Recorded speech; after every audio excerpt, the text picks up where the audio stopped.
Salam cinta penuh kedamaian Bapak Ibu semuanya. Selamat datang kembali di YouTube Bunda Saningsi di podcast Misteri Semesta. Dan kali ini kita akan ngelanjutin pembahasan yang kemarin tentang misteri doa. So stay tune ya. Semesta ini penuh dengan misteri. Banyak yang mencoba menguak misteri, namun tak bisa karena terbatas ruang dan waktu. Saya, Trasto Mahotama dan Bunda Arsaningsi akan menguak tabir itu dan akhirnya memahami misteri semesta. Acara ini dipersembahkan oleh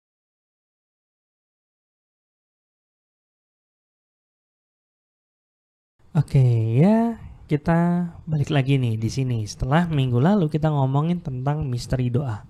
Seru banget ya Bunda kemarin pembahasannya Bunda. Iya. Lebih apa ya? Walaupun kalau dibilang sesuai dengan apa yang kita rencanakan enggak ya. Enggak, ya memang apa yang kita bahas itu di luar dari ya memang ada poin-poinnya tapi ternyata lebih luas lagi. Ini mungkin gara-gara kita terlalu sering ngomong memperluas realita. Luas banget. Iya. Nah, tapi sebelum mulai nih Bunda kita mau ucapin terima kasih dulu ke semua donatur di Yayasan Cahaya Cinta Kasih, karena tanpa teman-teman berdonasi kita nggak bisa nih sharing-sharing kayak gini nih Bunda. Iya benar, lagi ya kita paham ya proses menanam di sisi pertumbuhan spiritual itu akan membantu kita untuk bertumbuh menjadi lebih baik. Jadi saya ucapkan terima kasih pada Bapak Ibu yang telah berbagi di Yayasan Cahaya Cinta Kasih, terutama yang nanti akan kita fokuskan pada proyek-proyek menambah wawasan spiritual bagi banyak orang, dan tentunya itu akan kembali kepada Bapak Ibu berlipat ganda untuk kesehatan, hubungan, kemakmuran, dan tentunya spiritual itu sendiri. Tadi tuh Bunda jabarin apa doain tuh Bunda? Iya, kalau untuk proses mendoakan ya mungkin lebih banyak di meditasi online ya. Tapi ini cuma menjabarkan bahwa memang secara energi itu bagian dari proses kita menanam. Jadi memang menanam harus di tempat yang tepat, Dr. Astu. Oke. Kan kita pilih ini adalah untuk proyek kemanusiaan yang berhubungan dengan peningkatan spiritual yang lebih baik. Dan ini nih balik lagi nih, kita ngomongin tentang proses doa. Proses doa ini kita kan harus ngelanjutin yang kemarin nih, nggak mulai dari awal lagi. Ya enggak lah, nanti kalau mulai dari awal kan habis waktu kita. Padahal kita ingin berbagi sesuatu yang lebih penting ya daripada yang kemarin. Bukan berarti kemarin nggak penting sekali juga. Iya kan, kemarin kita ngomongin tentang dasar-dasarnya segala macam. Tapi pertanyaan saya nih, Bapak Ibu kemarin nonton nggak? Nah itu. Jangan-jangan ada satu yang nggak nonton, atau nonton tapi lupa. Ya. Tim ini udah bikin apa ya, kayak cuplikan-cuplikannya. Kita tonton bareng dulu ya untuk lanjutinnya. Secara dasar dulu deh Bunda. Doa itu apa sih? Ada yang mengatakan itu afirmasi ya.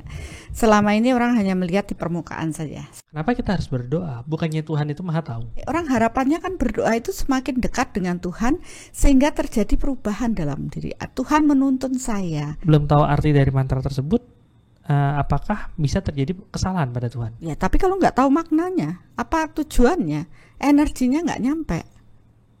Jadi semua ini kan berhubungan dengan energi. Yang sebenarnya dibilang Tuhan itu Maha Tahu karena apapun itu terradiasi dari diri kita. Radiasi dari energi ini akan ditangkap oleh Tuhan secara energi lah. Tuhan kan tidak berbisik. Yang ingin saya tanyakan, doa dengan kitab suci atau membaca kitab suci itu gimana kebenarannya di mata Bunda?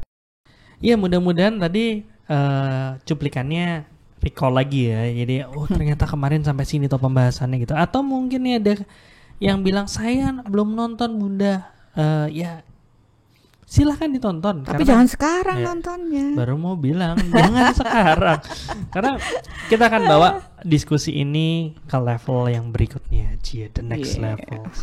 Seru banget. Satu lagi sebelumnya, untuk teman-teman yang baru, kita nih di YouTube Benar Saningsi kita selalu share banyak sekali proses-proses pembelajaran ya, mulai dari mulai dari renungan jiwa itu zaman dahulu kala itu zaman jadul. Nah, terus habis itu ada Karma Reinkarnasi yang season 1 yang masih fragmen. Tiba-tiba pandemi susah fragmen lagi karena kalau fragmen orangnya satu doang nanti bosan juga orang kan gitu. Akhirnya kita masuk ke bentuk podcast, ke podcast Karma Reinkarnasi, akhirnya ke Misteri Semesta, dan jangan lupa ada Smart. Ada Tanya Bunda. Ada Tanya Bunda juga. Itu banyak banget. Ada Berbagi di Radio. Banyak banget. Jadi untuk yang belum nonton, banyak pembahasan di sana, banyak pembelajaran di sana. Tapi kalau untuk teman-teman yang pengen mau lebih mengerucut lagi, lebih fokus lagi dalam proses pengenalan jati diri. Soalnya kan kalau kita walaupun banyak nih Bunda, bingung kadang-kadang saya harus mulai dari mana. Mulai dari ada caranya, ada saran nggak Bunda? Ya, memang kalau kita nggak tahu bingung ya, dan kita punya wadah untuk berbagi, paling tidak melalui langkah awal mengenal jati diri dulu. Jadi pembelajaran online, langkah awal mengenal jati diri, dan kemudian akan dilanjutkan pada pengukuran 4 aspek dari kesehatan, hubungan, kemakmuran, dan spiritual. Karena itulah jati diri Bapak Ibu ya, dari apa yang dibawa dari lahir ya. Itu nilai Bapak Ibu, jadi udah tahu nih bayangan takdirnya. Oh, bakalan begini, oh bakalan karmanya begini. Jadi kita dari mengenal diri kita 4 aspek, kita bisa memperbaiki, dan kalau memang berminat bisa langsung ke Soul Matter Workshop. Setelah langkah awal mengenal jati diri dan 4 aspek ya. Paling enggak nilai 4 aspek dia pahami, sehingga ketika mengikuti workshop sudah ada modal awal nih jati dirinya. Oh, saya begini, saya mau berubah di sisi apa, sehingga nantinya dengan metode Soul Matter kita bisa arahkan untuk memperbaiki kualitas hidup kita menjadi lebih baik. Iya, jadi karena banyak banget yang nanya, saya pengen ikut Soul Matter, gimana caranya? Awali dari langkah awal dulu. Betul. Terus ada yang bilang, oh, saya udah nonton semua YouTube-nya Bunda nih, bisa nggak saya langsung Soul Matter? Nggak bisa. Nggak bisa ya. Jadi ikuti dulu langkah awalnya, sehingga nanti paling tidak kan dasarnya tuh sudah paham ya, udah selaras, nggak lagi bingung. Begitu sampai ke arah Soul Matter itu udah siap. Oke, jadi siapkan diri kita untuk belajar proses Soul Matter ini. Dirasakan sendiri ya, soalnya kalau cuma diceritain nggak seru. Nah, dirasakan sendiri. Next abis ikut bisa sharing-sharing. Oke, balik ke pembahasan nih. Kita ngomongin misteri doa. Kemarin maunya yang kita bedah adalah kenapa sih orang kalau berdoa itu ada yang terkabul, ada yang enggak. Ya kan itu sebenarnya premisnya, itu ide awalnya. Tapi ternyata tapi benar juga, memang sebelum sampai ke materi ini kita harus bahas yang kemarin, Dokter Astu. Tapi ternyata kalau kita belum paham dasarnya, kita langsung masuk ke pembahasan yang akan kita bahas ini. Ya nggak mudeng juga. Iya, makanya karena memang suatu yang unik ya pembelajaran di Soul ini. Bahkan saya pun sering terkejut ketika proses pengajaran atau pembahasan ya, karena kita kadang sudah menyiapkan plot materinya akan demikian. Tapi ketika proses pembelajaran ini mengalir, secara tiba-tiba muncul pengetahuan-pengetahuan yang sebenarnya adalah sesuatu yang lebih penting ya, yang sangat penting. Dan saya sangat bersyukur dengan proses ini, karena tidak hanya Bapak Ibu yang belajar, saya juga belajar. Kita seringan selesai podcast kita dengerin lagi terus bilang, oh gitu toh. Ya, itu nanti itu juga suatu misteri ya, mengapa bisa begitu. Tapi itulah kita bilang keanehan ya, tapi terjadi berulang kali, dan kita tidak menemukan suatu hal yang salah dari proses itu. Malah kita menyadari, oh ternyata memang ada sisi yang memang harus kita fokuskan, karena logika kita sebagai manusia itu sering terbatas ya. Tapi itulah luar biasanya ketika kita terhubung dengan kekuatan Tuhan. Di tengah jalan kita bisa diarahkan untuk menyadari suatu kebenaran yang mungkin di luar dari batas kemampuan manusia kita. Yaitu yang sangat kita syukuri ya Dr. Astu, sehingga ya kita semangat aja untuk berbagi di podcast ini, dan saya bersyukur mudah-mudahan ini juga menginspirasi, membuat suatu proses pencerahan bagi banyak orang untuk lebih mengarahkan diri kita pada kekuatan Tuhan, karena saya yakin Tuhan akan bekerja dalam proses ini. Asik. Itu tanpa skrip ya? Ya. Bisa diulang? Enggak. Oke lah. Ya, ini ada yang bilang, saya juga terkejut Bunda, misteri doanya ada part 2. Tenang, saya juga terkejut. Oke lah. Nah, sekarang balik lagi, kita udah paham nih tentang doa, bahwa doa itu nggak cuman kata-kata. Betul. Kata-katanya indah tapi batinnya tidak, iya percuma. Hanya sekedar kata-kata jadinya. Sekedar kata-kata ya, jadi untayan puisi doang gitu kan. Kata-katanya indah, bahasanya tidak dipahami, tidak tahu maknanya, juga sekedar kata-kata gitu. Bahkan ada yang tidak berkata-kata tapi batinnya indah, terradiasi. Itu malah jadi nyata. Jadi nyata. Iya, benar. Ya itu, kok bisa ya? Nggak tahu. Ya, itulah proses yang kemarin kita pelajarin, proses doa. Nah sekarang kalau kita udah tahu seperti itu kan, kita udah mulai nih ngatur gimana caranya kita ngelakuin proses berdoa secara sungguh-sungguh, berkomunikasi secara sungguh-sungguh. Apa yang kita mau komunikasikan ya benar-benar itu apa adanya. Tapi walaupun seperti itu, tetap aja ada satu misteri. Kenapa doanya si A ini terkabul, kenapa doanya si B ini enggak? Padahal katanya Tuhan kan maha baik. Masa Tuhan pilih-pilih? Si ini kasih si ini nakal nih, nggak usah deh. Itu Tuhan apa Santa Claus gitu? Iya kan, maksudnya ya itu masih menjadi misteri. Itu gimana kira-kira tuh Bunda tuh? Ya, benar. Jadi ini yang sering dipertanyakan banyak orang. Saya sudah rajin berdoa, saya sudah memohon rezeki untuk hari ini, saya mohon perlindungan, saya mohon ada yang minta jodoh. Ada yang minta jodoh gini ya. Kemana nih kok larinya ke minta jodoh? Bukan saya, bukan saya, beneran bukan Kali saya. di sini ada yang mau. Ya begitulah, jadi udah memohon. Kemarin kita udah bilang ya, doa itu bukan memohon lah, kok nyuruh Tuhan ya memenuhi hidup kita dengan keinginan kita. Nah di sini mulai kita naik kelas ya, jadi sudah paham yang kemarin, tidak nyuruh Tuhan, paham bagaimana berlakunya hukum alam ini, bahwa Tuhan tidak terus action sendiri, tidak tidur, tidak begadang terus ngurusi umat manusianya. Tidak demikian ya.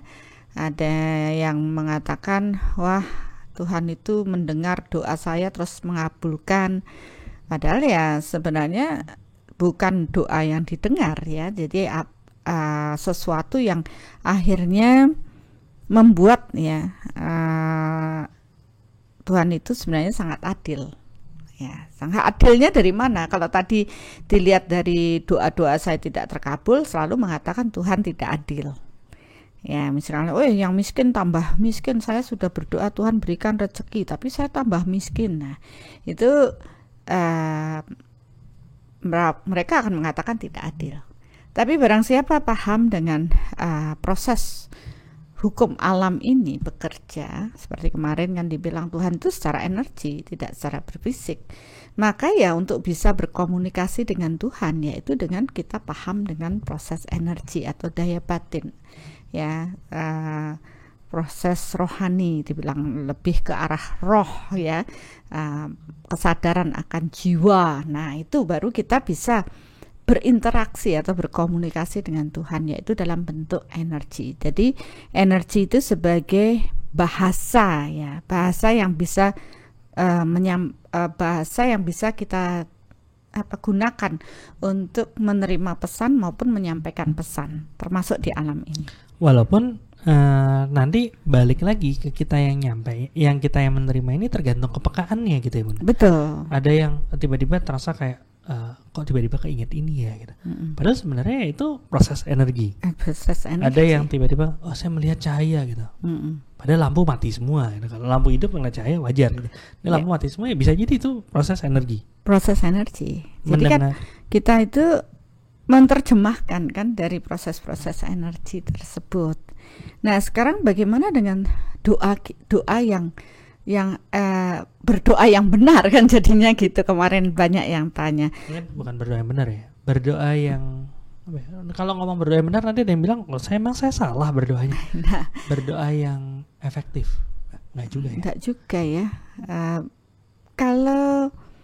Kalau boleh saya katakan bahwa bagaimana kita tahu sebenarnya agar proses apa yang menjadi ungkapan rasa kita ya dapat direspon ya dan akhirnya mengubah kehidupan kita menjadi lebih baik. Kan arahnya kan harapan kita kan ke arah yang lebih baik.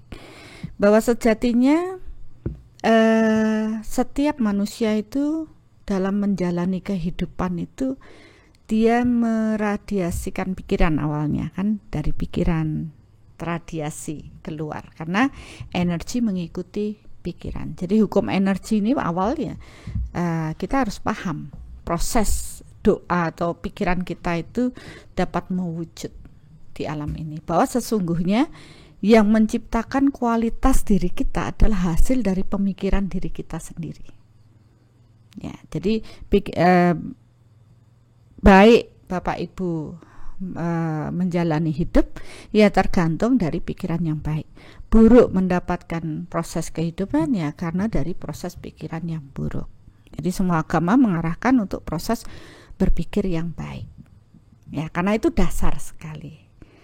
Tapi banyak orang tidak paham dengan berlakunya hukum alam ini. Terus yang kedua, hukum alam ini mengatur bahwa energi yang sejenis menarik sejenis. Berarti kan kita itu sebagai alat yang meradiasikan energi, yaitu tadi dari pikiran baik atau pikiran buruk. Baik, pikiran baik akan menarik kesejenisan, yaitu hal baik datang. Pikiran buruk menarik kesejenisan yang buruk datang. Jadi itu terus terjadi dalam proses kehidupan Bapak Ibu. Ya, karena karma terbentuk dari buah pikiran, bukan perbuatan saja. Ya, dasarnya itu dari pikiran. Kadang kita berpikir saya tidak berbuat buruk. Ya, kalau sudah gitu kan, waduh, tidak berbuat buruk kok dapatnya buruk. Ya, tidak bisa demikian hanya dilihat dari perbuatan karena itu berfisik. Emang ingat yang diperbuat apa aja? Ya, itu dah. Kadang kan kita sudah lupa, setahun yang lalu aja kita udah nggak ingat. Tapi pikiran itu dari apa yang kita ciptakan meradiasi itu ya ke alam itu tidak akan terbersihkan atau tidak akan hilang, itu akan tercatat di alam. Makanya ada yang bilang dalam niat aja udah tercatat. Iya, dalam niat itu sudah tercatat. Makanya kenapa saya mengatakan karma itu terbentuk dari buah pikiran kita. Ya, jadi dari niatan kita itu sudah tercatat. Tentunya kalau kita mau lihat yang berfisik ya, contoh nih, niatan yang baik biasanya akan diikuti dengan perbuatan yang baik. Tapi suatu perbuatan baik belum tentu diikuti oleh niat yang baik. Ada udang di balik rempeyek kan gitu. Ya, jadi ada tidak secara berfisik itu penampilan di luar itu bisa berbohong atau bertopeng. Sedangkan energi itu ya realitanya demikian. Tidak ada yang bisa ditutup-tutupi, tidak ada yang bisa, ya karena energi itu bersifat kekal. Ya, jadi apapun baru mikir ya udah beradiasi semua. Semakin sering dipikirkan atau dirasakan di batin ya, maka semakin kuatlah power energi ini akan memperkuat apa yang menjadi pikiran kita Jadi di alam. Ini langsung jawab pertanyaan nih, walaupun saya belum bacain nih. Bagaimana dengan doa tertentu yang diulang-ulang? Apakah doa itu jadi makin efektif? Itu dibilang ya, nggak cuma doa. Nggak cuma doa, pikiran saja diulang-ulang, dia Pikiran, rasa ya itu akan memperkuat secara energi. Apalagi orang yang berpikir atau merasa itu punya power yang besar. Itu power yang besar itu, kalau saya banyak proses orang itu mengarah ke power atau kekuatannya. Kita mengarah pada kekuatan Tuhan. Ya, semakin besar seseorang, semakin suci seseorang dengan kekuatan Tuhan yang hadir pada dirinya, dia baru berpikir saja radiasinya udah sangat kuat. Ya, sehingga radiasi yang sangat kuat itu membuat kondisi alam itu memenuhi apa yang menjadi pikirannya. Sehingga baru di pikiran atau baru di batin kejadiannya sudah hadir secara berfisik. Itu orang dibilang, kalau dulu bilang sugih tanpa bondo, baru pingin aja sudah datang gitu. Karena saking kuatnya dia punya proses keterhubungan dengan Tuhan, sehingga kualitas pikiran apapun itu yang diradiasikan akan mewujud secara berfisik di alam ini sesuai dengan hukum tabur tuai. Oke. Saya ada pertanyaan sih, masih nunggu nih. Kira-kira Bunda masih ada lanjutan lagi nggak? Ya karena diokein ya saya berhenti. Ya sudah, nggak jadi oke. Lah terus gimana tadi? Nggak kan ya, itu terjadi dengan proses tabur tuai kan, itu tergantung dari proses tabur tuai. Nah, ya udah saya tanya deh, mumpung soalnya sama-sama freeze akhirnya ya. Tadi kan Bunda bilang Pak, kalau misalnya orang itu secara keterhubungannya tinggi sama Tuhan gitu kan, powernya dia meningkat. Apa yang dipikirkan itu menjadi kenyataan. Itu kan kalau Bunda ngelihat dari step 1 ke step berikutnya kan itu. Pertanyaannya, apakah orang yang kalau mau sesuatu langsung kejadian itu sudah pasti powernya tinggi dan sudah pasti terhubung sama Tuhan?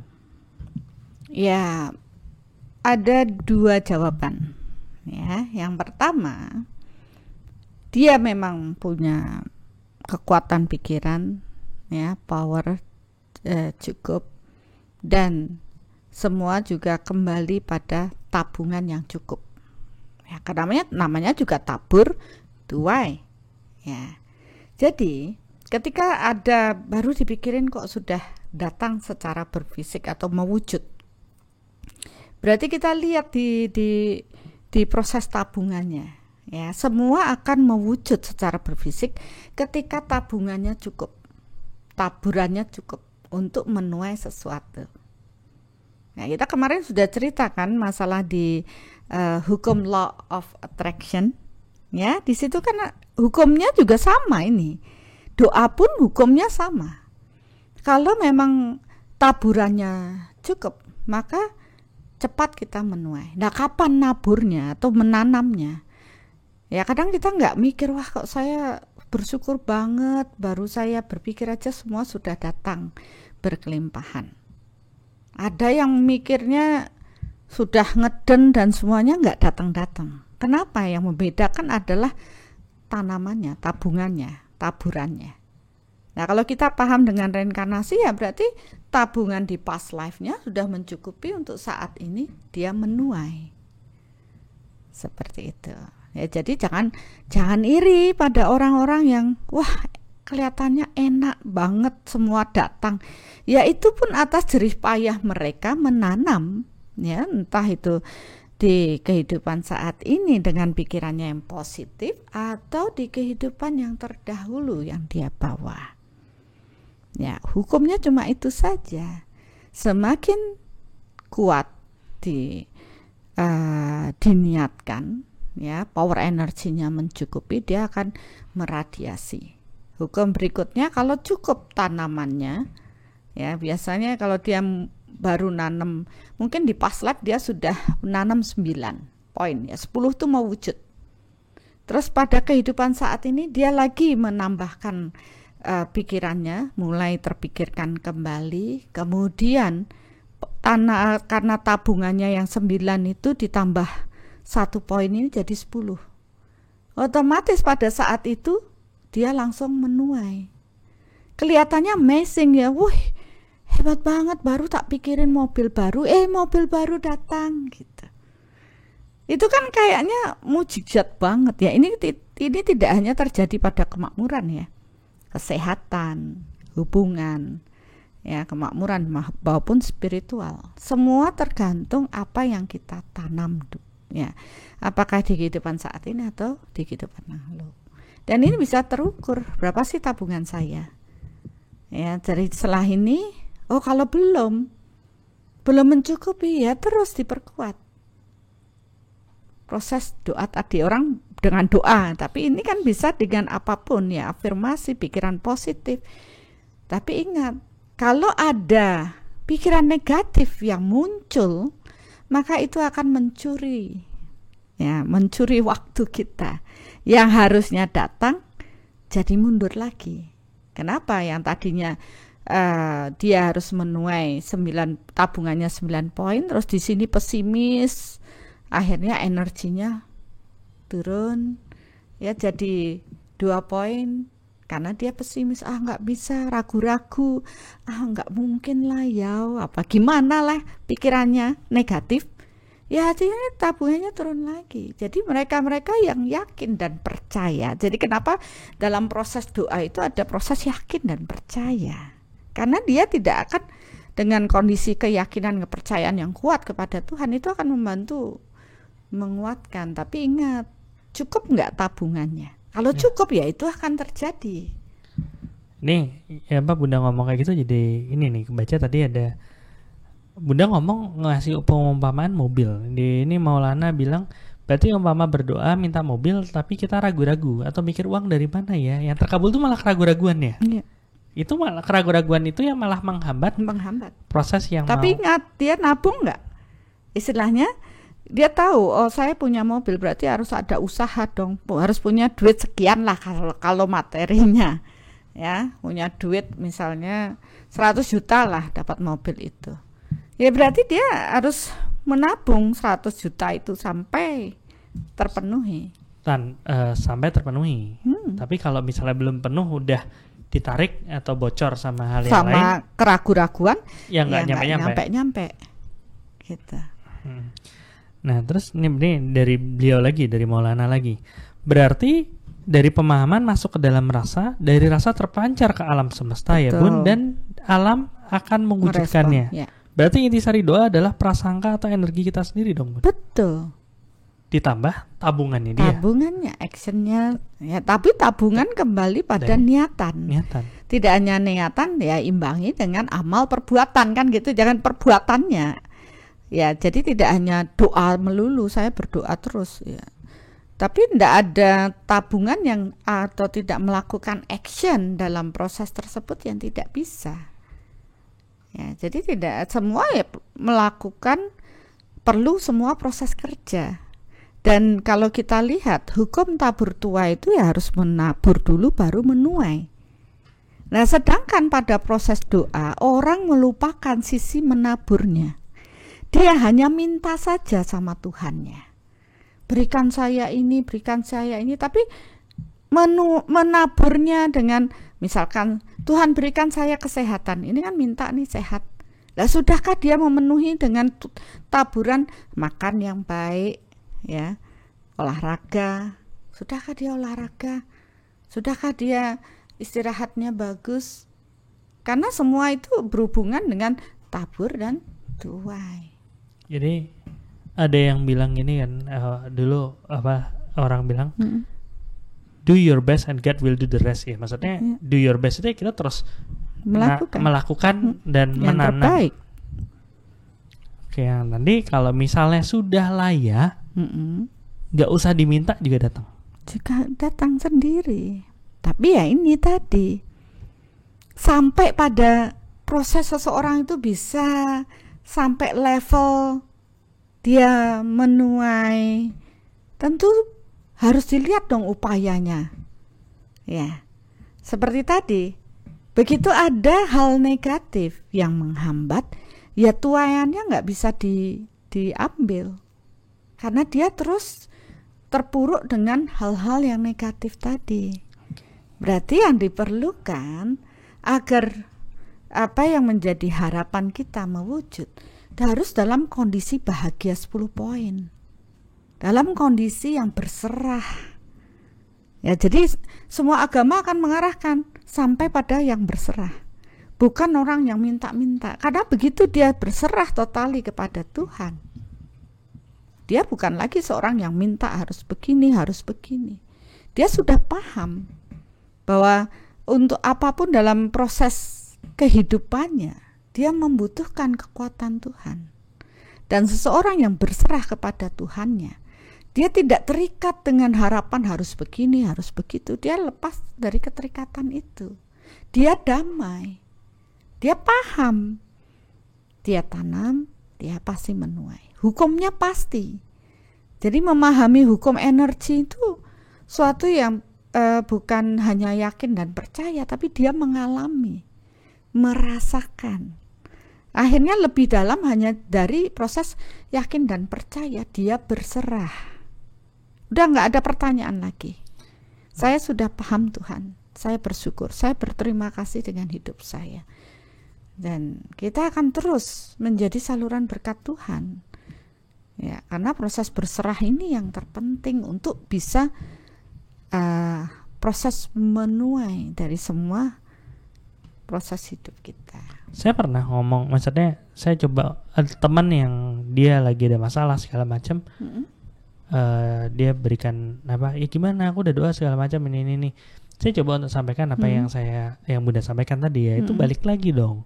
Kamu udah berserah atau belum? Kamu harus yakin, kamu harus percaya bahwa apa yang kamu lakukan itu apa yang kamu layak untuk mendapatkan itu, sambil step by step melayakkan diri kan gitu. Terus dia bilang gini, ya gimana saya mau percaya, gimana saya mau yakin begitu saya buka mata, yang saya lihat realitanya tidak sesuai dengan apa yang saya omongin gitu. Misalnya dia selalu bilang, oh ya saya pengen kaya gitu, misalnya pengen supaya closing gitu. Udah gitu dia buka mata, dia lihat HP-nya nggak ada yang nelpon, nggak ada yang closing, yang diajak, yang di prospek nggak ada yang nyangkut. Itu kan realitanya, gimana saya bisa percaya kalau realitanya seperti itu? Saya digituin. Nah, pada saat itu saya nggak bisa jawab sih gitu. Ya, perluas realita. Ya selesai kan? Ya belajar. Ya itu tahapannya, dia masih harus bertumbuh gitu. Nggak bisa hanya stuck, hanya berteori dalam proses keterhubungan dengan Tuhan. Itu teori banyak. Makanya sekarang banyak orang sudah berteori. Banyak orang seperti yang kemarin kita bahas, perlu masih mendisiplinkan tubuh fisik, ya masih melakukan ritual, masih ini.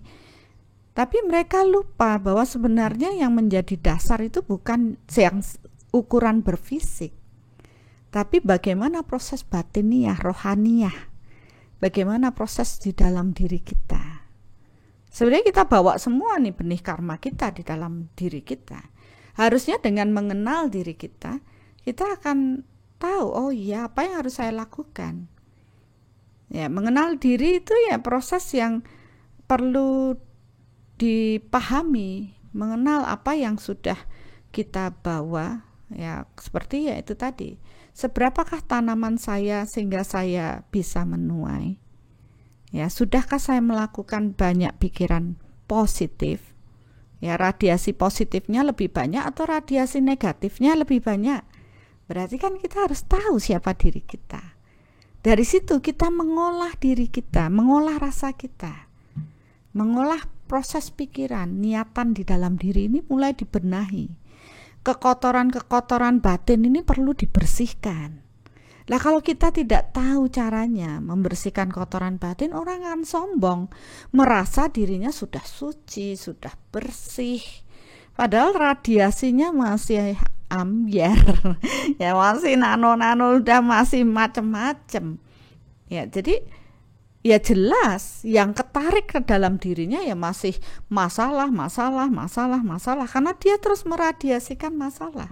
dia meradiasikan kebingungan, dia meradiasikan ketidakpercayaan. Ya, yakin percaya ya harusnya udah nggak ada mempertanyakan. Dia masih mempertanyakan Tuhannya. Dia masih mempertanyakan kenapa hidupnya begini. Dia masih nyalahkan keluar. Lah kalau orang yang masih begitu, Dokter Asto, berarti proses kesadarannya itu masih harus bertumbuh lagi dan dia harus merasakan. Kalau orang tidak pernah merasakan, biasanya ilmu kepepet itu nggak akan berubah. Tapi kalau orang cerdas, dia nggak mau sampai merasakan jatuh itu sakit. Dia belajar dari pengalaman orang. Dia sudah berubah, ya. Jadi ada lagi, dia belajar dari guru. Oh, guru sudah pernah lewat ini, jalannya begini, diarah, dituntunkan. Dia punya keyakinan di situ, ya semua akan berubah lebih bagus. Nah, kembali lagi, bagaimana kita menyikapi diri kita ini, mengatur semua proses pikiran kita. Kalau kita paham dengan proses ini, ya, Bapak Ibu tidak perlu muluk-muluk dengan proses doa yang indah, lantunan yang bagaimana. Cukup berserah. Tuhan, saya berserah padamu. Saya yakin dan percaya semua proses hidup saya pahami dengan tabur tuai. Kalau saat ini saya masih harus menerima hal buruk, saya ikhlas. Ya ikhlas, diterimalah, inilah takdirmu, inilah karmamu. Tapi saya akan memperbaiki kualitas diri saya. Saya membebaskan kegelapan di dalam diri. Ya, bersihkan diri dari kegelapan. Ada iri, pahami, oh ya saya ini lagi iri. Prosesnya mengenali diri itu ya mengenali rasa yang muncul, pikiran yang muncul. Ya, jadi mulai bingung ya jangan bingung. Kenapa saya harus bingung? Hukumnya alam bekerja seperti ini. Ikuti saja. Oh, berubah. Kita mau berubah, hasil akan berubah. Itu yang harus dipahami. Ya, jadi mulai menata, sebenarnya nggak perlu kata-kata indah. Semua sudah terradiasi. Indah di mulut, tapi batinnya tidak indah, ya radiasinya tidak indah. Karena proses energi itu proses batiniah. Ya, proses di dalam yang lebih dalam dari proses pikiran saja. Pikiran rasa meradiasikan seperti tadi yang dibilang. Dari awal ya kelola pikiran dengan baik. Kalau ingin sehat ya berpikir sehat, jangan berpikir sakit. Ya, kalau ingin sukses ya berpikirlah sukses, jangan berpikir gagal. Itu aja belum selaras dalam diri kita. Jadi Bapak Ibu PR-nya cuma itu, selaraskan diri. Dan setelah proses berpikir batinnya bagus, ingat, nggak ada yang instan, nggak ada yang hanya proses diam terus semua datang, tidak. Harus ada action. Untuk apa dikasih tangan, kaki, semua organ tubuh fisik ini? Untuk kita bisa melakukan action. Berbagilah, menanamlah. Ya, aspek kesehatan, hubungan, kemakmuran spiritual itu harus ditanam. Apa yang kita inginkan, tabunglah di sana. Otomatis hukumnya demikian. Jadi otomatis juga kita akan paham bagaimana proses alam ini mewujudkan hal-hal tersebut. Oke, jadi kita yang malah harus mulai mengenal diri kita dulu. Cuman tadi ya, maksudnya dari yang Bunda sebutin tadi, satu, kita harus mulai mengenal diri. Yang kedua, setelah mengenal tuh kita bersihkan kegelapan-kegelapan yang ada. Yang ketiga baru kita tentukan radiasikan apa yang kita mau. Itu tiga-tiganya itu apakah bisa dijalankan secara secara barengan atau harus satu-satu? Kalau emang satu-satu, yang mana yang harus duluan? Apa ya gitu benar. Maksudnya itu kan kelihatannya kalau tiga-tiganya langsung dijalanin pusing gitu. Tiga-tiganya langsung. Tadi kan ada ngelihat ke dalam diri, membersihkan hal-hal yang ada dalam diri, sama berfokus pada apa yang kita inginkan. Kan kita, maksudnya kalau saya mau disuruh untuk membersihkan di dalam diri sambil berfokus apa yang kita inginkan, itu kan akan agak susah karena satu fokus pada yang keluar, satu fokus ke dalam. Ini yang mana yang harus duluan? Ya harus duluan itu ya niatannya dulu, ya kan? ya, untuk di dalam. Kemudian mau untuk kita mau mengubah, ya ini kan mau mengubah, kita mengenali dulu diri kita. Ya kalau kita nggak kenal maka tak sayang, kan gitu istilahnya. Kenali dulu diri saya itu apa sih, bagaimana sih, punya apa. Nah setelah mau berubah, berarti kita harus tahu sisi negatifnya. Fokus dalam diri. Fokus saja dalam diri dulu, nggak usah mikirin yang keluar. Karena secara otomatis di dalam diri bersih, keluar radiasinya akan bersih. Di dalam diri kotor, radiasinya pasti kotor. Nggak usah dipikirin yang keluar, pikirkan yang di dalam diri. Maka ketika kita mengubah yang di dalam diri, yang terradiasi keluar, tentu akan menarik yang sejenis datang. Ya. Jadi nggak usah mikirin saya mau menarik yang ini. Ya, saya fokus pada yang menarik. Enggak, fokus di dalam. Benahi di dalam dulu, otomatis nanti apa yang istilahnya kalau yang gelap-gelap sudah terbersihkan, radiasinya udah mulai positif. Yang positif tuh otomatis akan menarik, karena demikianlah hukum energi. Ya, tapi yang penting kita berbenah di dalam. Gitu. Jadi nggak usah terlalu banyak mikirin yang di luar. Nggak usah mikirin yang di luar. Fokus ke dalam. Fokus di dalam. Fokus kenalin diri. Benar. Ketemu sesuatu, bersihin. Bersihin. Karena kalaupun yang di dalam tuh masih ada, kita mau ngeden, nggak bisa ya tetap. Tidak bisa mengubah yang di luar. Saya mau menarik kesejenisan yang ini, saya mau menarik itu, nggak bisa. Kita memilih. Kita tidak bisa memilih. Berarti yang kita bisa lakukan berubah di dalam. Mengubah diri, ubah diri, maka kesejenisan yang sesuai dengan diri kita akan datang. Ya, makanya kenapa semua ajaran agama selalu mengarahkan menjadi orang yang suci.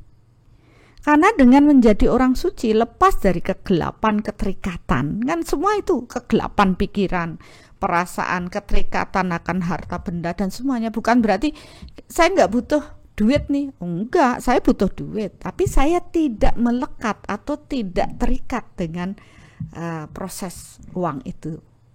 Ya, saya mau berbagi. Orang berbagi itu tidak terikat dengan apa yang akan dibagikan. Itu kayaknya nanti jadi satu pembahasan misteri keterikatan seru tuh.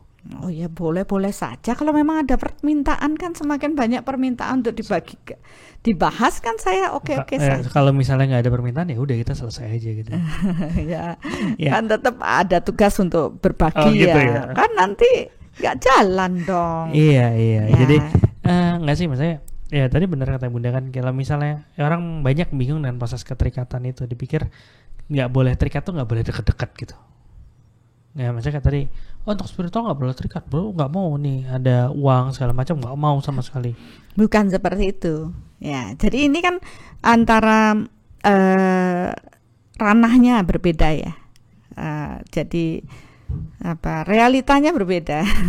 Orang baru ya, selama ini orang berpikir proses spiritual itu jauh dari material. Ya.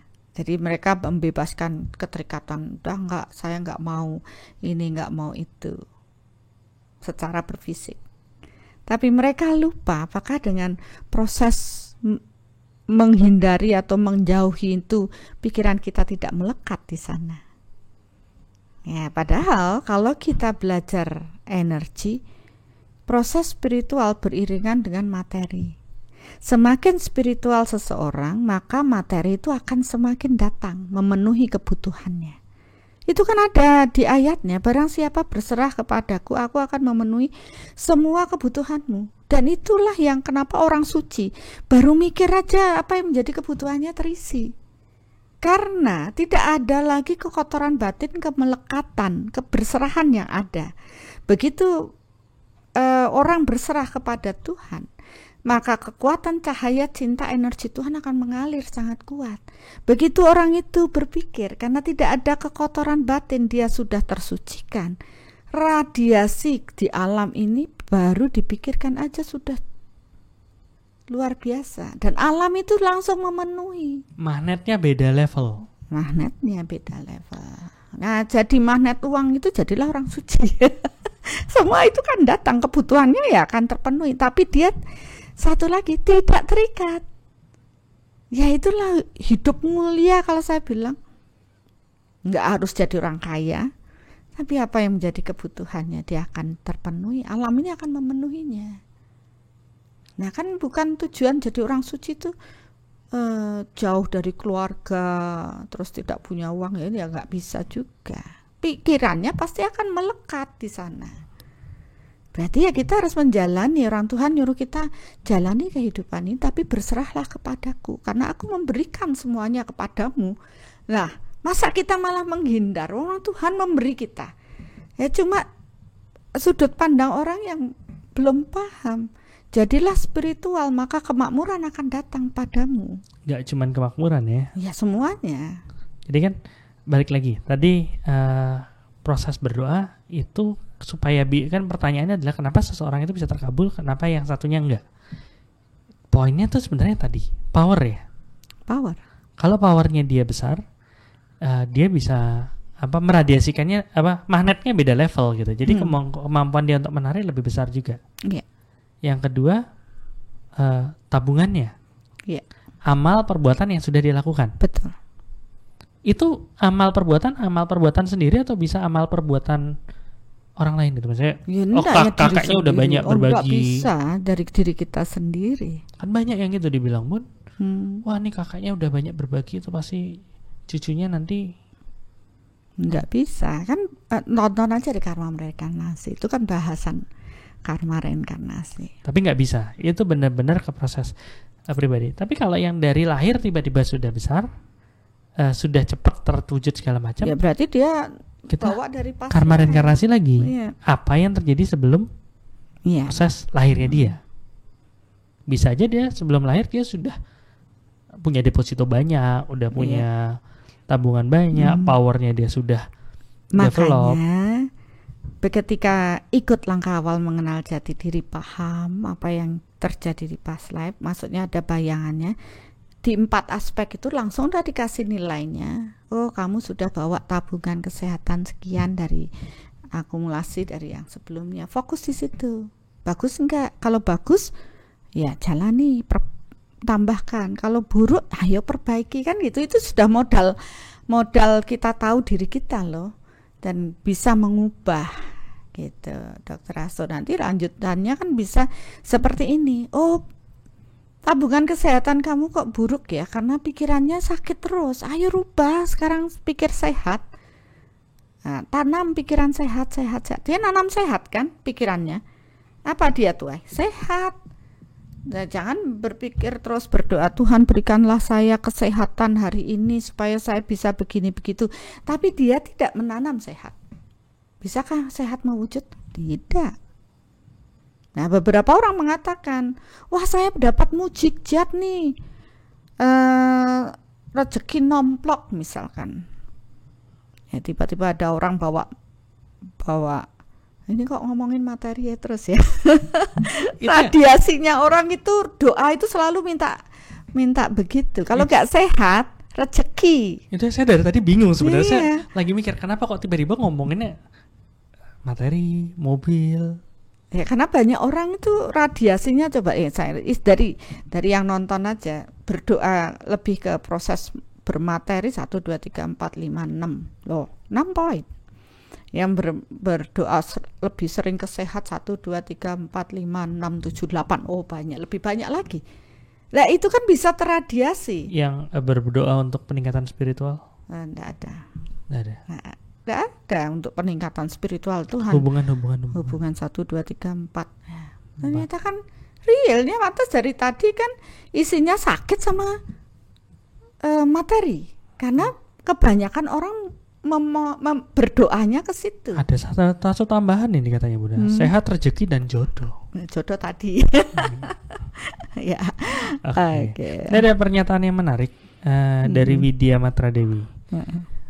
Berarti tanpa disadari, setiap pikiran, perkataan, perbuatan adalah proses berdoa. Iya benar. Berarti nggak salah sama teman saya dulu yang bilang, kamu kok nggak pernah berdoa sih? Terus saya bilang, hidup saya ini doa saya. Ya benar. Napas saya doa saya. Tapi kalau didengar sama orang yang masih berpikir bahwa doa harus duduk diam, ya dibilang salah juga. Iya, karena Ya, Kebenaran sudut berarti. pandang orang berbeda, kebenaran bertingkat ya. Seperti beberapa orang mengatakan pada saya, saya nggak pernah lihat ya proses berdoa yang kusuk atau bagaimana.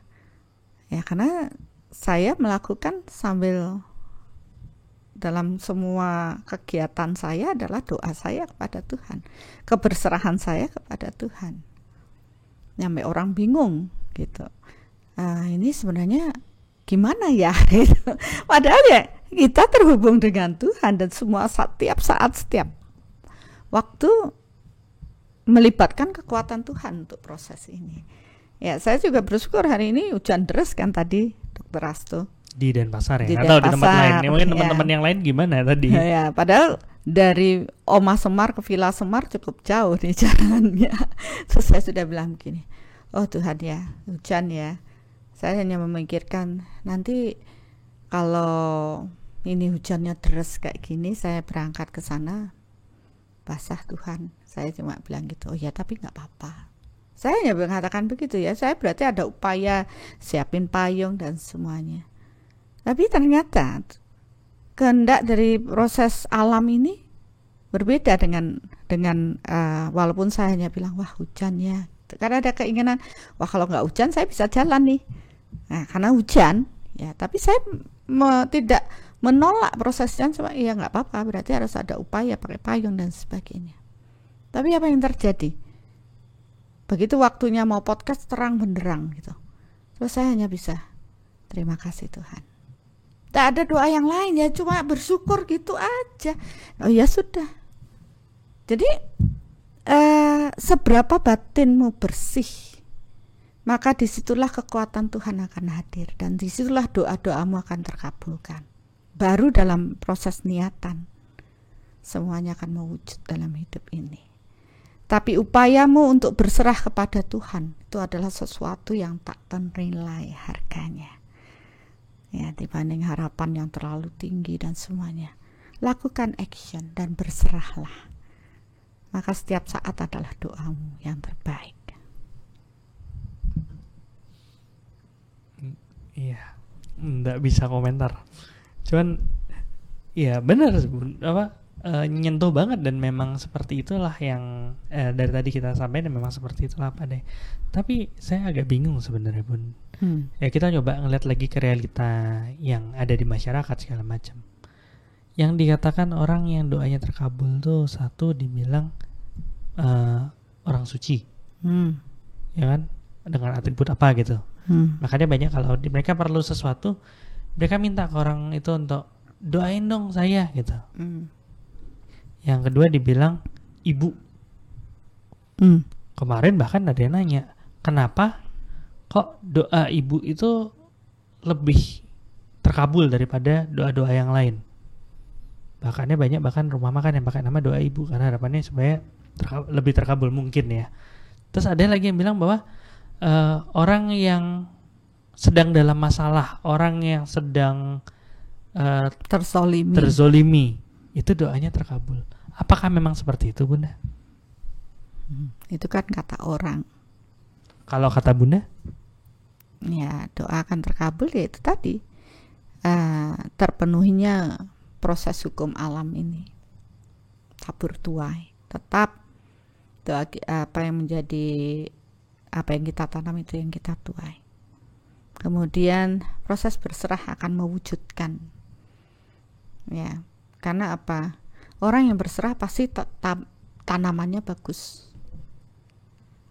Nggak ada orang berserah itu berbuat buruk kepada Tuhan.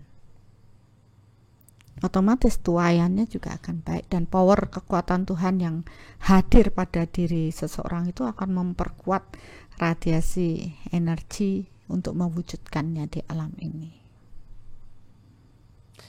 Jadi kalau dibilang ada doa orang yang teraniaya katanya lebih terkabul, tergantung. Kalau pada saat dia teraniaya dia marah, ya enggak terkabul. Tapi pada saat dia teraniaya dan dia berserah, oke Tuhan apapun ini segala macam itu powernya meningkat dan ya bisa terkabul gitu. Jadi percuma kalau misalnya kita mau supaya doa teman kita terkabul, kita aniaya dia gitu. Bisa aja Dokter Astu tuh. Enggak ya, jadi Ya. bukan tergantung dari proses Iya. fisik itu kita nggak bisa dilihat dari proses lahir, harus Iya. dilihat dari proses batin. Batin ya, energi. Sama juga kemarin ada yang bertanya pada saya, Bunda, berserah itu yang kayak apa sih? Iya. Ya memang sih, proses berserah itu akhirnya bisa kita pelajari nanti kalau ikut workshop Soul Matter. Jadi kalau kemarin ada orang nanya, saya pengen supaya bisa Soul Matter kelihatannya sakti. Nah, saya bilang gini, sebenarnya itu bukan belajar sakti ya. Padahal workshopnya yang diajari itu cara berserah. Tapi cara berserah bonusnya bisa Soul Matter. Kalau dia tidak berserah, maka Soul Matter-nya akan kacau. Dan dia berserah, maka dia akan dituntun pada kebenaran Tuhan gitu. Dan dia orang yang berserah, dia menanamnya sudah jelas. Setiap hari loh dia daily meditation, dia menanam itu dari 4 aspek itu. Sehingga tuayannya cepat, perubahan dalam diri kehidupannya cepat. Itu sebenarnya misteri di balik Soul Matter. Ini misteri doa apa misteri Soul Matter? Coba dicek dong judulnya yang bener apa nih. Pokoknya pembahasan hari ini masih misteri. Ini dia bilang, Bunda berarti lebih baik berserah ya daripada berdoa. Ya kalau bisa berdoa sambil berserah, kenapa enggak? Ya berserah dulu baru berdoa. Lakukan doa, yaitu tadi kalau sudah paham ya nggak usah minta-minta. Bersyukurlah, berserahlah. Tapi ada yang bilang gini, secara otomatis tuh sama akan menarik. tapi ada yang bilang kayak gini, kalau kamu lo nggak minta, gimana mau yang datang itu sesuai dengan apa yang kamu butuhkan, sesuai dengan apa yang kamu inginkan. Oke, bilang oh ya udah biarlah ngalir kan gitu. Tapi ngalir itu kan belum tentu sesuai dengan apa yang kita butuhkan. Itu gimana Bunda? Ya sebenarnya dalam proses setiap hari kita berpikir itu kan sudah membutuhkan. Saya butuh duit, saya butuh ya kayak tadi terang, ya kan? Itu kan kebutuhan saya. Ya pikiran kita kan kebutuhannya pasti ke arah yang baik kan? Ya saya butuh orang yang mencintai saya. Otomatis sudah memikirkan itu apa yang menjadi kebutuhan. Nah, makanya selaraskan apa yang menjadi keinginan, kebutuhan ini dengan pikiran kita. Butuhnya sehat, pikirannya sakit. Butuhnya jodoh, pikirannya takut. Pikirannya sendiri, kesepian. Tapi dia butuh jodoh, ya bilanglah. Pokoknya jujur pada diri sendiri. Banyak orang tidak jujur pada diri sendiri. Jujur sama orang itu lebih mudah, jujur pada diri sendiri. Gengsian ya percuma. Jadi ya niatkan, oh ya memang Tuhan saya butuh jodoh. Saya membutuhkan orang yang mencintai saya. Saya membuka pintu hati saya. Ya jodoh datang. Tapi kalau kita masih banyak penumpukan ketakutan, cemas, berpikir berlebih, jangan-jangan begini begitu, itu sudah terradiasi duluan daripada kebutuhan jodohnya. Lebih kuat kali cemasnya, lebih kuat kali takutnya. Sama aja orang pengen rezeki, tapi pikirannya nggak punya duit, lebih kuat meradiasi, ya terus-terusan nggak punya duit. Harusnya rezeki datang, dia tolak karena dia terus meradiasikan saya nggak punya duit. Nah kan salah, harusnya dia bersyukur dapat rezeki seberapa. Tuhan, semakin kita bersyukur dengan apa yang kita jalani, itu semakin menguatkan radiasi yang positif. Makanya banyak di ajaran atau apa, orang itu supaya proses spiritualnya bagus justru latihan bersyukur dulu. Satu hari ini apa yang bisa kamu syukuri? Akhirnya dia mulai mengamati dirinya. Itu proses juga untuk mencari, mengenali dirinya dengan proses bersyukur. Sekecil apapun yang bisa kamu syukuri. Nah itu akhirnya kan kembali ke jati diri. Ya, proses jati diri itu yang terpenting. Mengenal jati diri adalah sesuatu yang penting. Garis bawah, Anda seru pakai stabilo gitu. Oke. Jadi kan banyak banget pembelajaran yang bilang kamu tuh harus bersyukur gitu ya. Cuman satu, kadang-kadang begitu orang dikasih tahu, kamu tuh harusnya bersyukur, dia malah mikir, gimana aku bisa bersyukur? Kan tadi ya, realita tadi ya. Kalau yang seperti itu ya mau nggak mau harus balik lagi ya. Kita nggak bisa ngubah realitanya orang. Balik ke dia mau apa nggak meningkatkan realitanya dia. Seperti itu, benar Bunda? Benar. Yang kedua, orang biasanya dilatih bukan mensyukuri, tapi nyukurin. Ada orang jatuh itu syukurin. Ya, seperti itu akhirnya malah menggesek ya. Ya, benar. Malah mengurangi tabungannya dia. Karena fokusnya fokus keluar, fokusnya fokus ke sesuatu yang tidak diinginkan. Seperti itu kah? Iya. Benar itu? Ya benar. Jadi ya tetap ke dalam diri, bersyukur, mengamati hidup, memahami. Ya, jadi jangan membiarkan pikiran kita liar. Ya, semua dipikirin, overthinking.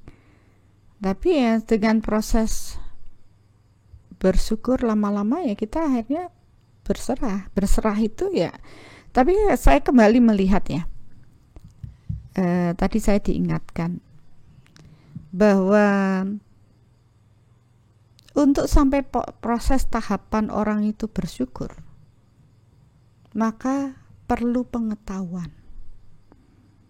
Karena tidak bisa hanya mengatakan dengan kata-kata saja, perlu pengetahuan. Pengetahuan dalam proses bersyukur itu sendiri, lepas bebas dari keterikatan. Jadi semua itu butuh pengetahuan. Nah, Bapak Ibu juga harus mengisi diri dengan pengetahuan. Dengan ya, saya bersyukur Bapak Ibu menonton ya. Jadi berdoa itu yang bagaimana, proses energinya bagaimana, itu pengetahuan ditambahkan. Jangan cukup puas begitu saja, jangan sombong. Karena sampai tingkatan yang lebih tinggi, ada yang kemarin bilang, oh itu pelajaran makrifat ya, iya memang paling tinggi ini ya dipahami dengan konsep energi. Jangan mentok hanya yang berfisik aja. Saya kalau nggak dapat bukti secara berfisik, saya nggak yakin. Ya nggak apa-apa. Cuma jawaban saya lahir aja lagi. Mungkin di kehidupan yang akan datang baru belajar. Tapi kalau sekarang Bapak Ibu sudah punya kesempatan, apalagi sampai nonton ini, berarti sudah ada tanda-tandanya. Oh, berarti alam sudah mengarahkan Bapak Ibu, ayo belajar, ini loh, gitu.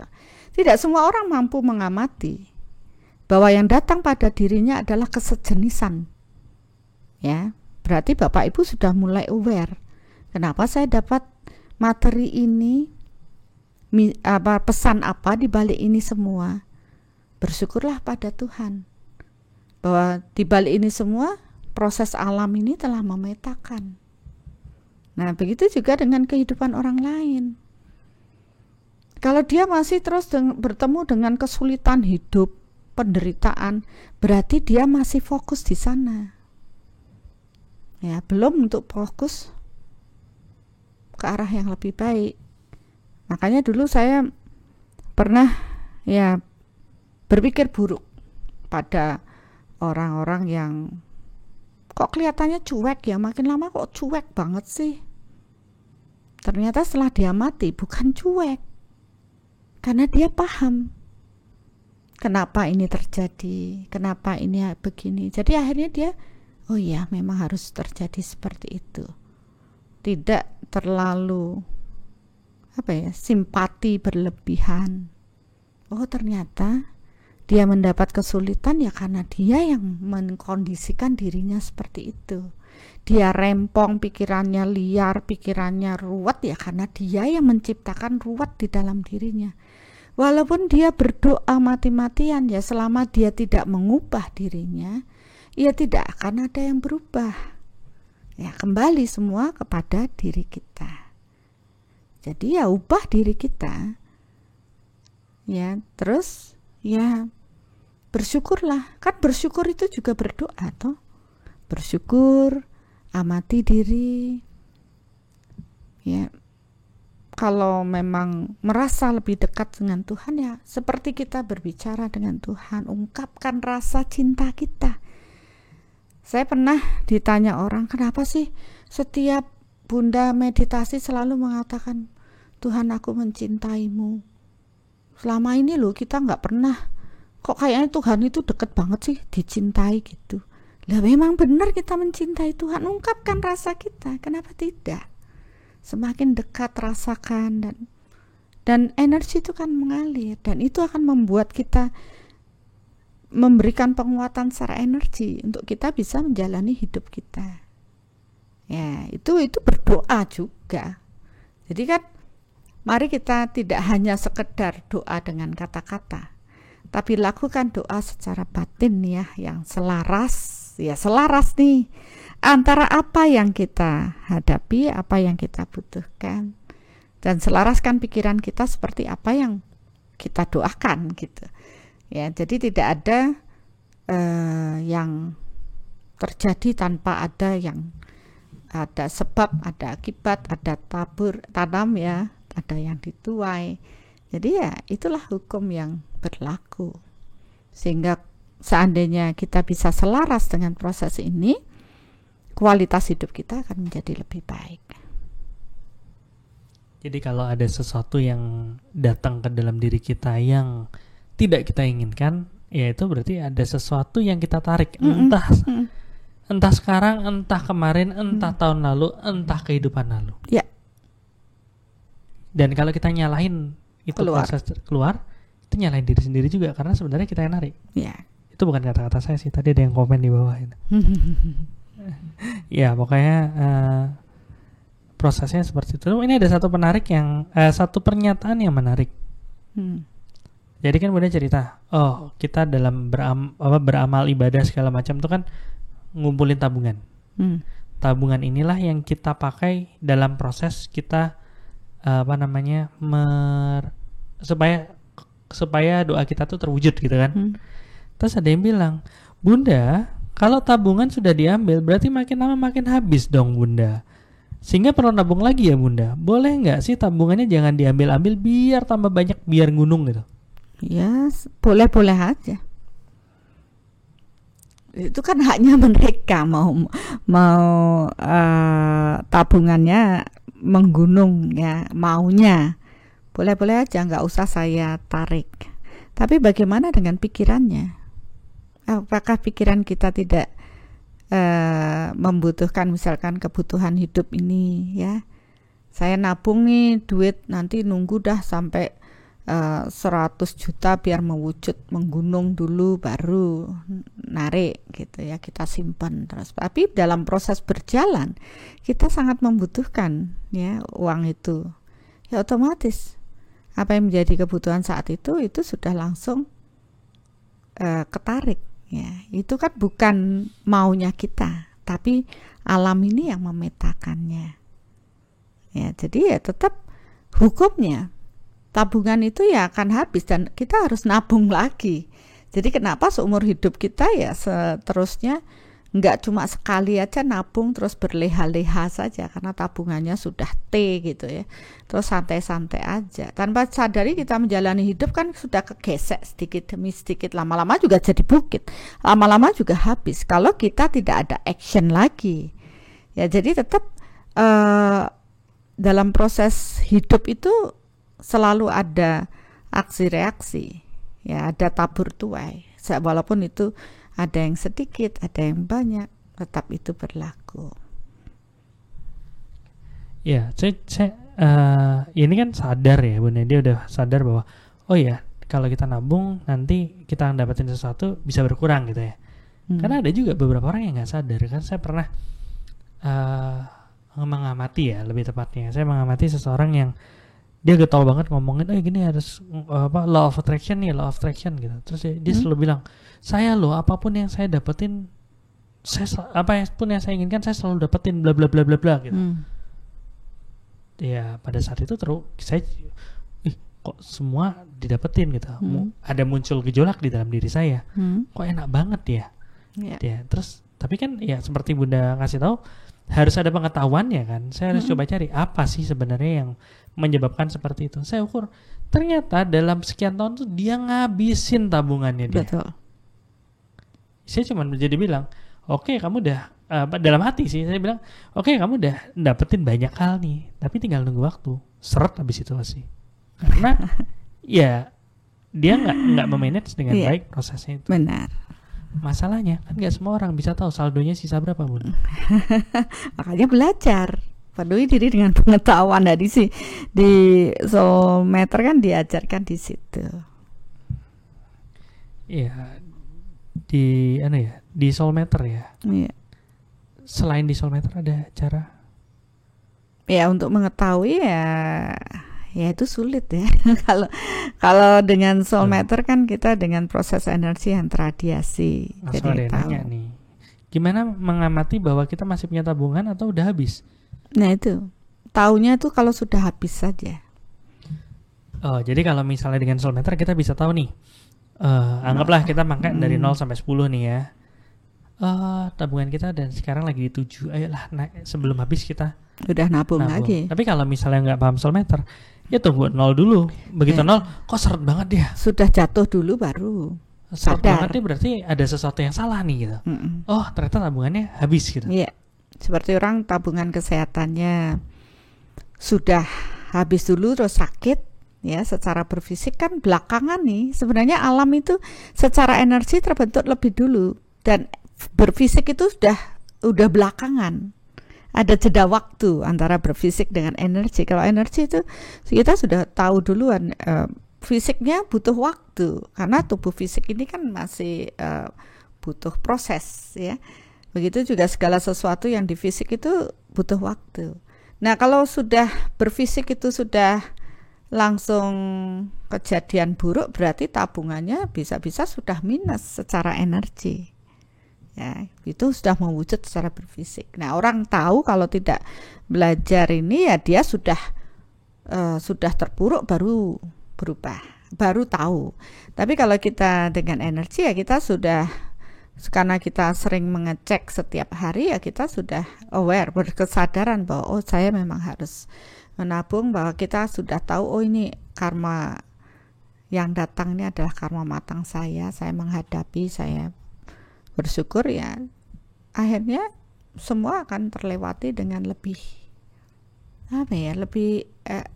ringan aja gitu, karena kita sudah punya tabungan-tabungan karma baik untuk menghadapi karma buruk yang datang pada diri kita.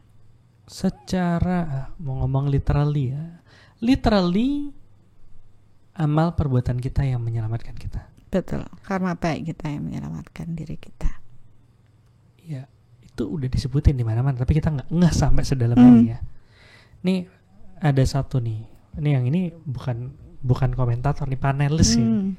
Bu Lia Siti Calia. Iya, terima kasih Bu Lia. Bunda bersyukur dan sabar sepertinya diperlukan untuk mengamati diri atau muhasabah. Ya. Untuk mengetahui kelebihan dan kekurangan kita mungkin ya Bunda, agar tumbuh rasa berserahnya. Iya, benar Bu. Jadi memang itu proses yang sangat dibutuhkan dan inilah yang kita lakukan di Soul, mengenal jati diri ya. Sampai akhirnya kita bisa pada pemahaman yang lebih tinggi ya. Tidak hanya sekedar muhasabah, tapi kita benar-benar mengubah kesadaran kita ke proses yang lebih tinggi. Tapi tahapannya memang harus itu dulu, mengenal, mengamati ke dalam diri dan baru bisa mengubahnya. Iya, karena kalau nggak bisa identifikasi nggak tahu harus diapain. Nggak tahu harus diapain. Masalahnya mengenal jati diri itu ya kedengarannya ya tinggal diamati, nggak segampang itu juga Bunda. Iya, bahkan kemarin ada yang ketawa ngakak gara-gara saya ngomong, iya kalau diamati butuh waktu, terlanjur mati gitu. Ada yang ketawa. Itu dah masalahnya, kendalanya. Kadung mati duluan kan enggak ada yang berubah, akhirnya kita nggak sempat mengubahnya.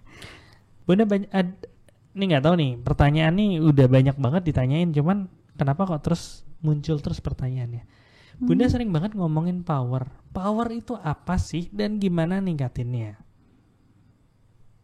Oh iya, power itu ya, energi itu ada kualitas ya, ada kualitas, ada yang halus, ada yang kasar ya, ada yang powernya rendah, ada yang powernya kuat. ya,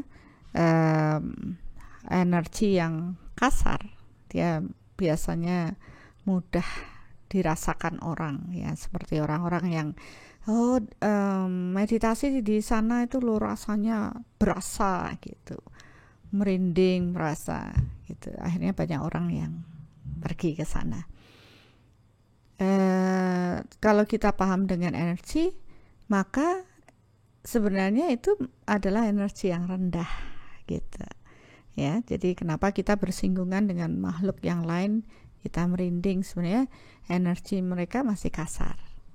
Tapi kalau kita sudah paham dengan kehalusan, semakin halus energi, maka powernya semakin tinggi, ya. Jadi kasar-kasar itu powernya masih rendah. Sedangkan yang halus, energi yang tertinggi adalah energi Tuhan, powernya tertinggi. Tapi masalah kehalusannya sangat halus sampai tidak bisa dirasakan orang, yaitu energi Tuhan. Karena energi Tuhan melingkupi semua makhluk ciptaan Tuhan, ya. Jadi melingkupi semuanya. Jadi semakin halus energinya, maka power seseorang akan semakin tinggi. Semakin secitra dengan Tuhan, ya, istilahnya kebersihan hati, kesuciannya, maka energinya semakin halus, powernya semakin tinggi. Nah, di sini banyak orang masih mencari power yang kasar, ya, dengan kekuatan-kekuatan gaib dan sebagainya, ya, makhluk lain itu kasar masih. Sedangkan kita mengolah rasa, semakin halus budi pekerti kita, maka semakin kita secitra dengan Tuhan. Kebersihan hati kita semakin bersih, maka power kita semakin tinggi, ya. Kita mampu mengakses cahaya cinta dan energi Tuhan semakin banyak dalam diri kita. Oleh karena itu, karena di soul ini tidak berteori, tidak hanya sekedar teori, mengaplikasikan bagaimana sih jiwa-jiwa orang-orang yang berserah pada Tuhan. Berserah itu, ya, dia akan semakin kuat keterhubungannya dengan Tuhan, energinya akan semakin halus. Tapi prosesnya banyak, harus mulai membersihkan kekotoran-kekotoran batin, ya, harus membersihkan hal-hal di 5 dimensi tubuh dan sebagainya. Itu yang kita lakukan di workshop, sehingga mereka terupgrade dengan power yang lebih halus. Mereka mampu mengakses cahaya cinta energi Tuhan lebih banyak. Syaratnya bahagia 10 dan berserah kepada Tuhan. Nanti di sana tadi ada yang bertanya hubungannya doa dengan cakra, ya. Baru mau nanya itu, Bun. Karena ini mau jalan ke sana mungkin, iya, saya. Sih kan, soalnya kalau ngomongin energi itu kan nggak jauh-jauh dari cakra segala macam gitu, ya. Ada hubungannya nggak sih sebenarnya? Ada hubungannya, karena tadi saya sudah nyatakan dalam proses power, energi akan semakin halus ketika seorang budi pekertinya semakin bagus, ya istilahnya tingkah lakunya semakin baik, ya, tidak pemarah, ya, tidak arogan, tidak sombong dan sebagainya, maka energi yang dihasilkan oleh dirinya semakin halus, ya. Apalagi ketika dia melepas keterikatan-keterikatan, semakin halus lagi, sehingga pada titik berserah kepada Tuhan. Nah, proses di soul ini, orang yang berserah kepada Tuhan itu dapat terukur, ya. Maksudnya ada ukurannya, jadi bukan hanya omong doang. Saya banyak bertemu dengan, ya, katakan banyak orang suci yang disucikan manusia, kemudian, ya, apapun itu mengatakan, oh saya sudah berserah, tapi kita ukur solar plexusnya gede banget, asnanya besar, ya. Jadi di mana letak berserah? Dia aja nggak punya cinta kasih. Kalau di soul, ya, tumbuhkan dulu cinta kasih. Bahagia 10 itu dengan cakra jantung yang besar, kemudian berserah yaitu dengan asna yang kecil. Jadi ada ukurannya, sehingga cakra mahkota akan menjadi aktif, ya. Dari proses cakra mahkota ini kita bisa ukur, ya, seberapakah dia mampu menghadirkan cahaya cinta energi Tuhan dalam diri.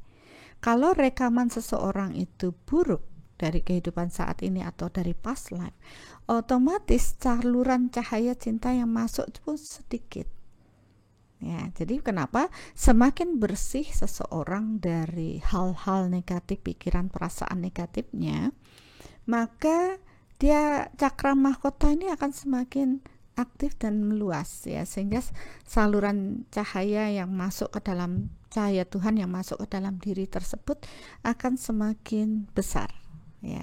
Jadi kita kan menyiapkan ruang nih, wadah di dalam diri kita untuk kekuatan Tuhan bersemayam. Semakin bersih batin kita, cakra jantung semakin besar, cakra mahkota semakin aktif, maka kekuatan Tuhan yang hadir semakin besar. Dia akan mampu meradiasikan dari pikir dan batin kita ke alam ini semakin kuat. Nah, disitulah nanti apa yang kita tanam kita tuai, dia akan menuai, akan menarik kesejenisan datang. Hukumnya ya, law of attraction ya, sejenisnya datang. Karena kita telah dipenuhi dengan kekuatan Tuhan, otomatis kualitas yang baik-baik akan datang pada diri kita.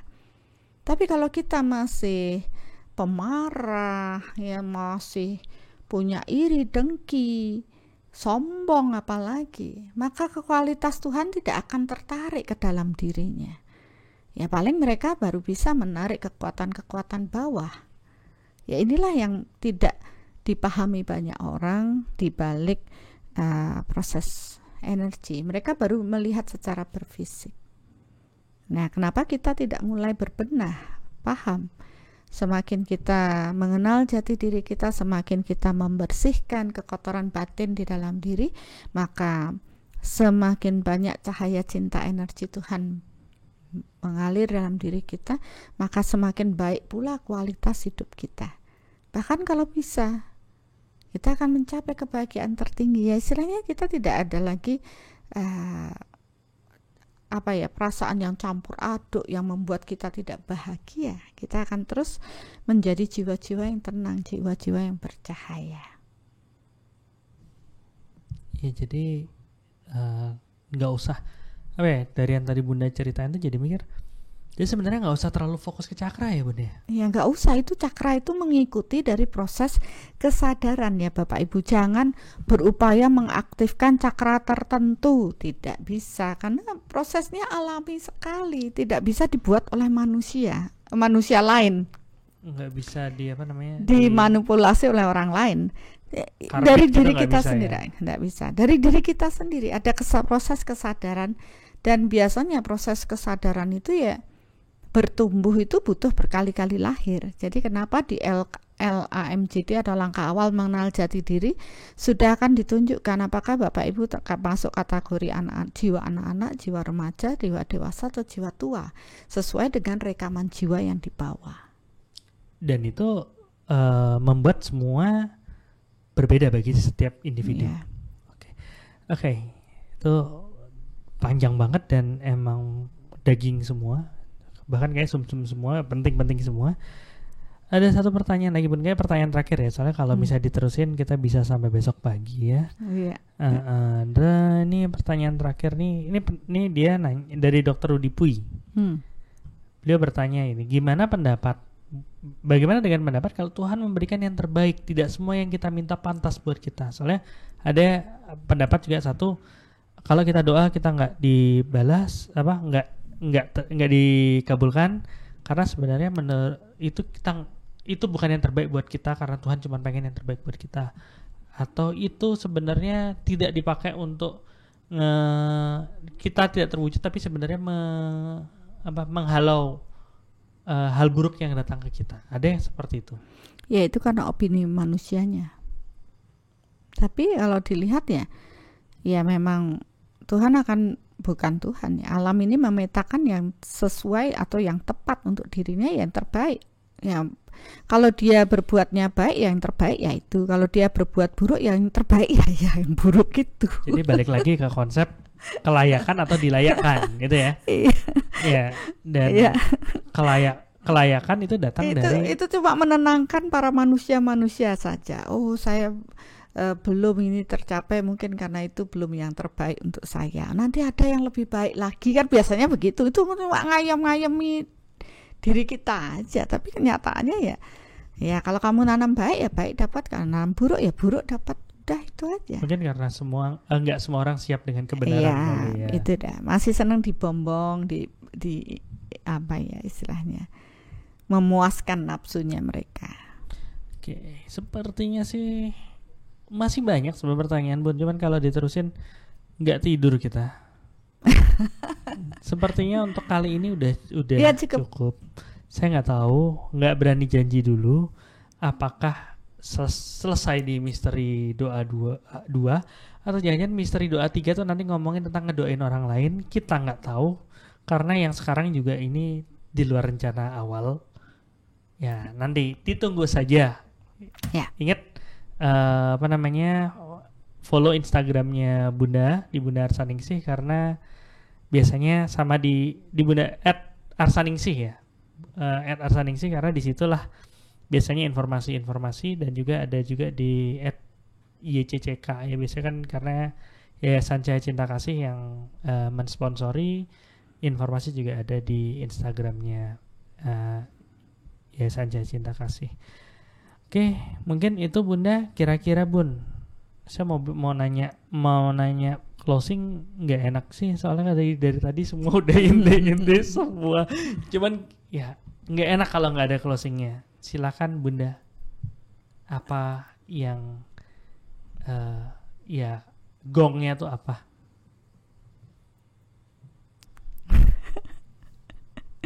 Ini dah kalau disuruh mikirin, kalau saya pikir secara personal saya jadi pikir apa ya, malah nggak keluar. Tapi begitu saya ya hanya berserah pada Tuhan, apa yang terbaik yang bisa saya katakan untuk proses ini, itu biasanya malah lancar jaya. Jadi ya saya tanpa ada keinginan untuk mengatakan, tanpa ada ego saya terlibat, biasanya itu mengalir begitu saja.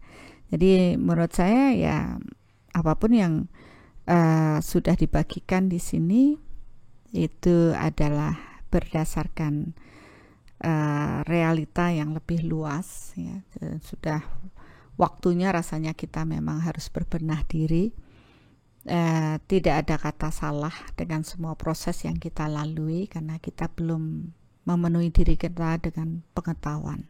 Dan dengan proses Bapak Ibu mendapatkan pengetahuan ini, ingat, bukan suatu yang kebetulan, karena alam telah memetakan Bapak Ibu sampai mendengar pembelajaran ini. Nggak ada yang kebetulan. Nah, kalau sudah sampai alam memetakan Bapak Ibu mendengar pembelajaran ini, jangan diabaikan. Berarti ada pesan atau pesan Tuhan di balik semua ini. Dan coba untuk merenung ke dalam, apa ya, kenapa saya sampai mendengar pembelajaran ini. Amati dalam diri, dan saya yakin pasti ada sesuatu yang akan membuat kesadaran Bapak Ibu bertumbuh. Ini hanya proses pengingatan saja dari kesadaran jiwa. Dan untuk seterusnya, ayo lanjutkan untuk terus bertumbuh. Mari bertumbuh bersama. Jadi mari bertumbuh bersama. Oke, terima kasih Bapak Ibu semuanya. Enak aja Dokter Asu, sekarang saya gantian nodong. Sama seperti Bunda, kalau misalnya saya coba dengan ikut-ikut aja nih. Kan ya begitulah. Tapi masalahnya kalau saya ini kalau disuruh nulis pada saat ini pusing juga, tapi udah sempat prosesnya sama sebenarnya, tapi proses connecting dan mencoba menangkap apa kira-kira pesannya itu ya dilakuin sebelum podcastnya. Tapi udah sempat saya tulis dan saya nggak hafal karena baru ditulis tadi pagi. Saya mungkin minta bantuan dari tim video. Oke. Setelah ku mengamati, ku bisa mulai mengerti. Baginya doa terkabul tanpa henti, tapi yang lain harus menanti sampai mati. Walau semua sama di mata Tuhan, ada yang rajin mengolah lahan, bibit unggul tumbuh hingga dahan, yang lain tumbuh entah kapan. Ada yang lupa punya lahan, sibuk urus tetangga punya keluhan, sambil sesekali salahkan Tuhan. Kenapa gulma tumbuh tak bisa dilawan? Seperti belanja tanpa ada tabungan, semuanya angan-angan. Benci yang sampai duluan, padahal mereka yang tidak mulai berjalan. Ayo mulai jalan, Mari bertumbuh bersama.